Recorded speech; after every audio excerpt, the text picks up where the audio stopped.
책육아의 현재까지의 성과, 결과, 저는 책육아의 꽃이 3살, 4살 읽어줄 때 그때도 있지만 진짜 그 꽃이 필 때는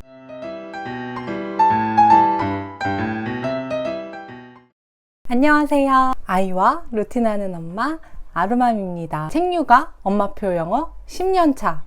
이제 큰 아이가 10살이기 때문에 10년차가 되었는데, 물론 훨씬 이제 앞서 가신 선배님들도 계시고 배울 점이 많은 분들이 너무 많이 계시지만, 10살까지 어떻게 보면 초등 중학년 정도까지 키워본 저의 역사, 히스토리, 책 읽는 아이는 뭐가 다를까? 책육아를 쭉 계속 꾸준히 하는 이유는 뭘까? 책육아와 학습과의 상관관계? 무조건 많이 읽힌다고 공부를 잘하는 아이가 될까? 스카이 보낼 수 있다. 그러니까 이런 주제에서 책육아가 조금은 회의적인 분도 계시고, 책육아를 하는 거에 목숨을 걸고 꾸준히 실천하려고 하는지에 대해서 이야기를 나눠보려고 해요. 사실 요즘에는 진짜 뱃속에 있을 때부터 책을 많이 아이한테 읽어주고 책육아로 아이를 키우지 않는 분이 안 계시잖아요. 지나고 보면 이 책육아라는 게 엄마표 영어도 마찬가지지만 그렇게 거창한 게 아닌 게, 아이들에게 지나친 그런 사교육 대신에 계속해서 꾸준히 책을 읽을 수 있는 시간을 허용해 주시고 널널한 환경을 끊임없이 주는 거, 저는 이거라고 생각을 하는데, 저 역시도 정말 아기가 갓 태어났을 때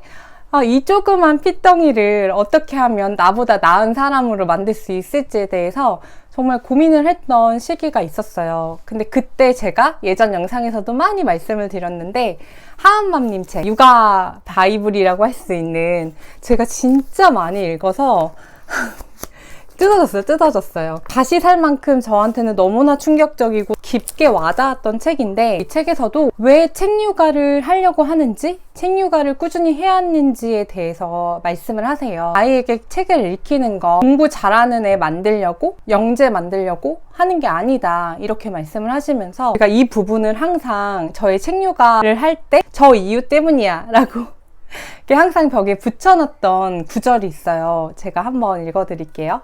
책육아를 하는 이유는 꼴등을 해도 행복한 아이, 왕따를 당해도 내면의 밝음으로 왕따를 당하는지조차 모르는 아이, 자기 자신에 대한 넘치는 사랑으로 주변도 따뜻하게 돌보는 아이, 또 자신의 재능과 꿈을 스스로 발견해 미친 듯이 몰입해 나가는 아이, 하루하루 똥개처럼 열심히 행복하게 사는 아이. 너무 멋지지 않나요? 이 구절을 항상 좀 마음속에 새기면서 정말 책육아를 통해서 이런 아이로 자랄 수 있다, 이렇게 하루하루 즐겁고 열심히 살 수 있는 아이로 자라게 할 수 있다 라는 믿음을 가지고 책육아를 시작하고 지금도 꾸준히 하고 있어요. 그냥 똑똑해지려고? 물론 그것도 좋아요.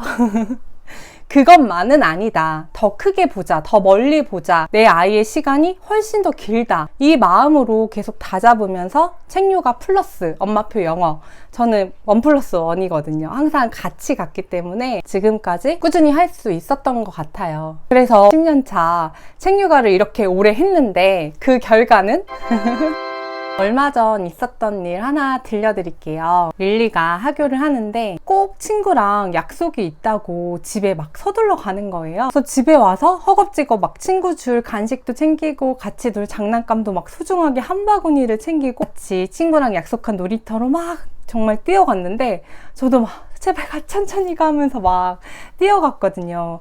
그런데 친구가 10분, 20분이 지나도 안 나오는 거예요. 한참 후에 나오더니 자기 이제 마트를 가야 된다고 하면서 안녕 이러면서 가는 거예요.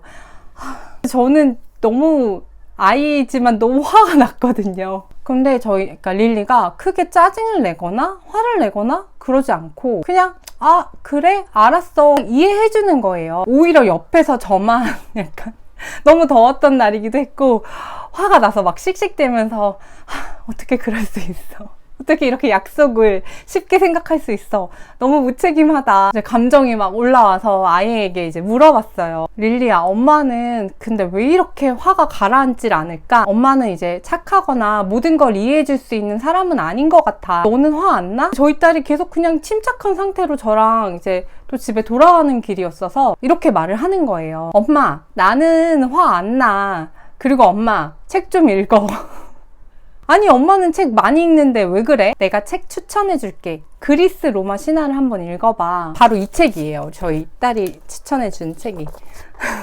제가 이 책이랑 또 연계해서 줄글책 또 영상 뒤에 또 소개 같이 한번 해드릴게요. 이 책을 읽어보라고 저한테 얘기를 하면서 엄마 처음에는 나는 이 책이 피도 나고 전쟁도 나고 좀 겁이 많은 아이여서 솔직히 손이 잘 안 갔는데 내가 끝까지 다 읽어보니까 그 속에 뭐가 있는 줄 알아? 이렇게 물어보는 거예요. 그래서 이 책이 되게 재밌었나 보다 이렇게 생각을 하고 있었는데 엄마 이 책 속에 사랑이 있어. 정말 다양한 사람이 나오거든? 나이가 많은 할머니, 할아버지, 노인도 나오고 아기도 나오고 여자도 나오고 남자도 나오고 그런데 서로 꼭 싸우고 피 흘리고 전쟁이 나도 마지막엔 꼭 사랑이더라? 제가 거기서 이미 띵 했거든요. 근데 아이가 계속 이렇게 말을 하는 거예요. 나도 우리 반에 다양한 친구들이 있잖아. 이렇게 저렇게 기분을 상하게 할 순 있지만 그렇게 화가 많이 나지는 않아. 그냥 이해하려고 해. 이렇게 말하는 거예요. 아, 정말 존경스러웠어요. 그런데 또 거기서 그치지 않고 제가 책류가에 정말 꽃이 피었구나 라고 더 느낀 순간이 아이가 이렇게 얘기를 하는 거예요. 근데 엄마, 중요한 게 뭔 줄 알아? 책을 그냥 읽는 것만으로는 안 돼. 엄마가 원하는 마음을 얻으려면 책에서 읽은 걸 실천해야 해. 그래야 엄마가 원하는 인생이 돼. 저 정말 토시 하나 틀리지 않고 제 노트에 다 기록을 해놨어요. 아이한테서 받은 그 감명?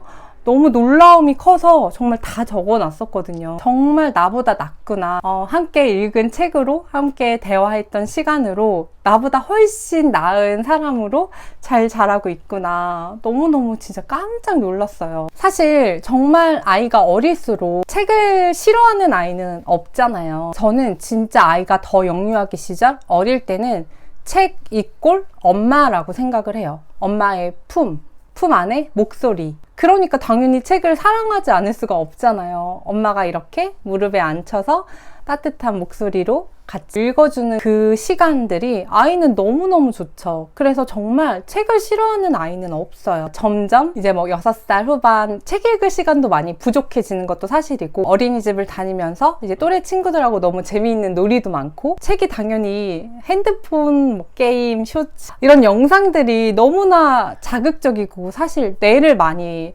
망가뜨리는 영상들이 많잖아요. 그렇기 때문에 이 책이 재미있을 리가 솔직히 그래서 점점 이제 책 읽기 싫어 이렇게 하는 아이들이 많이 생기는 게 저는 너무 안타까워서 드리고 싶은 말씀은 정말 책 읽는 것을 아이가 책을 읽기 싫어하는 것 같고 시간이 없는 것 같고 여러 이제 핑계 아닌 핑계들이 생기지만 그래도 놓치지 않으셨으면 좋겠다. 제 영상을 보시는 분들이 아이 5살, 6살 그리고 좀 초등학교 저학년 이렇게 제 영상을 보시는 분들이 많은 걸로 알고 있는데 저는 책류가의 꽃이 정말 뭐 3살, 4살 읽어줄 때 그때도 있지만 진짜 그 꽃이 필 때는 초등학교 1, 2학년 때예요. 이제 읽기 독립을 하는 아이들도 많고 어느 정도 아이들이 자라면 이제 혼자 책 읽어 글씨 읽을 수 있잖아 이렇게도 말 많이 하게 되잖아요. 정말 아이 둘이 더 어렸을 때는 한 손으로는 둘째 이유식 떠먹이면서 첫째 밥 이렇게 또 같이 먹이면서 입은 또 책을 읽어주고 눈은 또 이제 둘째 계속 보고 정말 책류가의 진심이었고 정말 이렇게까지 해야 하나 싶을 정도로 열심히 하다가 아이가 한글을 읽을 때쯤에 아, 난 진짜 해방이구나 라고 이제 만세를 외쳤었는데 그런데 사이사이 이제 아이가 비어있는 것들이 보이더라고요. 정말 그냥 글자를 떠듬떠듬 읽을 뿐이지 문자를 읽을 뿐이지 그걸 엄마랑 같이 읽으면서 대화 나누고 깊이 또 생각해보고 이 시간들은 사실 글자를 읽게 됐어도 아직 더 필요하거든요. 엄마들이 조금만 더 힘을 내시면 살림이고 이제 애들 뭐 학원, 방과 후 수업 다 이제 널널하게 시간을 비워두고 아이가 학교를 다녀오면 같이 한글책 읽는 시간에 완전히 올인을 했었어요. 12시 반 땡 하고 집에 오면 이제 무릎에 앉혀서 정말 3살, 4살 때 그랬던 것처럼 아기 다루듯이 앉혀서 이제 맛있는 간식을 같이 준비해 놓을 때도 있고 이제 문고판 책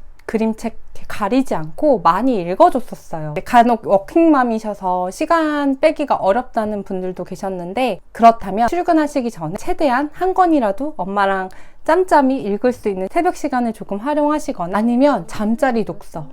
그 모든 게 만회되는 하루 중에 모든 루틴을 놓쳤어도 잠자리 독서에서 한 권씩 읽어주는 것도 정말 좋거든요. 그리고 주말에 조금 더 많이 읽어주시고, 저도 이제 낮 시간 동안 채우지 못했을 경우, 컨디션이 안 좋을 경우에는 잠자리 독서에서 할당량을 채우려고 노력을 했었어요. 아기처럼 품에 안고 책을 읽어주세요. 초3도 아기예요, 아기. 키워보시는 분들도 아시겠지만 초3도 아직 아가고 1학년, 2학년 진짜 아기고 엄마 품 목소리 아직도 너무너무 좋아하거든요. 부끄러워하는 것 같아도 좋아해요. 중학생도 저는 요즘 지나가는 중학생 아이들, 친구들 보면 저희 딸이 머지않은 느낌이 들어서인지 너무 아기 같고 또 너무 예뻐 보이더라고요. 또 이제 어떤 분들께서는 책육아를 한다고 뭐 공부를 잘 하겠어? 좋은 학교를 갈 수 있겠어? 학습에 도움이 되겠어? 이렇게 말씀을 하시는 분들도 계시지만 저는 정말 책 속에서 아이들이 단지 지식을 쌓는 것 뿐만 아니라 정말 사유하고 사색하고 깊게 생각해보는 힘을 기르고 결국 실천까지 이르게 만드는 그런 큰 힘이 있구나. 정말 그걸 초등학교 3학년이 된 릴리를 보면서 절실히 느끼고 있어요. 정말 저희 아이 자랑이 아니라 책육아의 그 결과를 내놔봐라. 그래서 아이가 뭐 학습평가에서 좋은 점수를 받는지, 아이가 똑똑한지, 영재인지 이렇게 증명을 요구하시는 분들이 간혹 계셔서 저는 그냥 이거면 된 것 같아요. 사실 아이가 그럴 힘을 기르고 있고 가지고 있고, 사실 저 역시도 정말 어릴 때 학창 시절이 너무너무 힘들었거든요. 사실은 돌아가고 싶지 않을 만큼 힘들었는데 저한테 좀 그때 많은 위로를 준 게 책이었어요. 많은 책을 읽지는 않았어도 항상 저는 책 속에 답이 있다. 분명 나보다 먼저 앞서간 선배들, 선인들, 현명한 현자들, 그 속에 분명 해결책이 있을 거다. 그래서 뭔가 꼬이고 생각이 잘 안 풀리는 일이 있으면 사실 책을 먼저 찾아보는 게 조금 습관이 되어 있거든요. 그걸 아이는 벌써 알고 있구나. 책이 친구가 되어주기도 하고 위로도 해주고 해결책도 되어주고 휴식처도 되어주고 또 안식처, 쉬는 시간이 되어주는구나. 정말 너무 고맙고 또 아이에게 물려줄 수 있는 좋은 유산, 습관, 그렇게 할 수 있다는 생각이 너무 기뻤고, 사실 그 어떤 사교육의 힘으로도 대신할 수 없는 또 다른 큰 힘이 있구나, 감동이 같이 오더라고요. 그런데 제가 실질적인 효과도 하나 더 말씀드려 볼게요.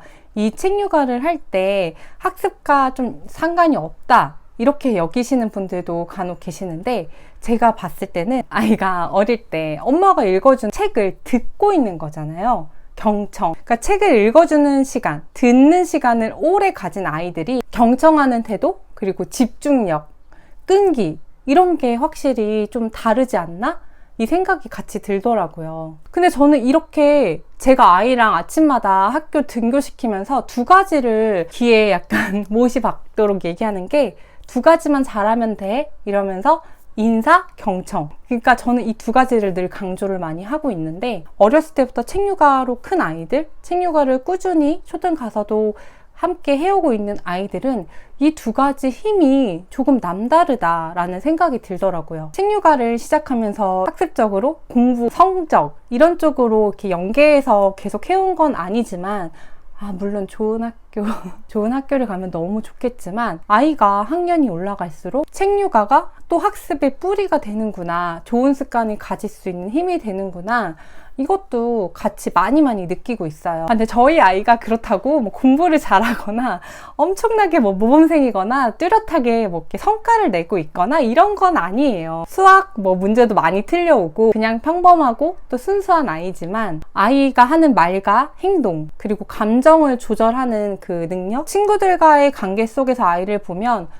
건강한 정서와 탄탄한 그 마음, 태도, 이게 잘 자리 잡고 있구나, 이게 조금 느껴지기 시작하더라고요. 그게 진짜 제가 아직도 밤마다 아이들에게 잠자리에서 책을 읽어주고 책육아를 멈추지 않는 이유라고 생각해요. 혹시나 책육아로 자란 아이, 지금은 이게 조금 궁금하신 부분이나 조금 앞으로 우리 아이는 또 어떻게 잘 자랄까, 더 잘 자라겠지만 이렇게 궁금한 부분이 있었던 분들한테 조금이나마 도움이 됐으면 좋겠다 라는 생각에서 말씀을 한번 드려봤어요. 과한 사교육 대신 정말 하루 한 권이라도 아이와 꾸준하게 읽어주는 시간, 책을 엄마 품처럼 더 휴식처럼 느끼는 아이로 반드시 키워내자, 이렇게 또 말씀드리고 싶어요. 제가 이제 한참 전자책 마무리 단계에 있는데 이 책도 정말 영알못 엄마표 영어를 하시는 분들에게 정말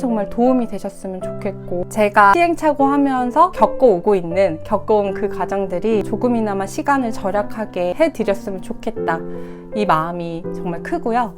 앞으로도 저도 응원하고 또 저도 응원해주시고 그렇게 했으면 좋겠습니다. 또 다른 영상으로 찾아뵐게요. 감사합니다.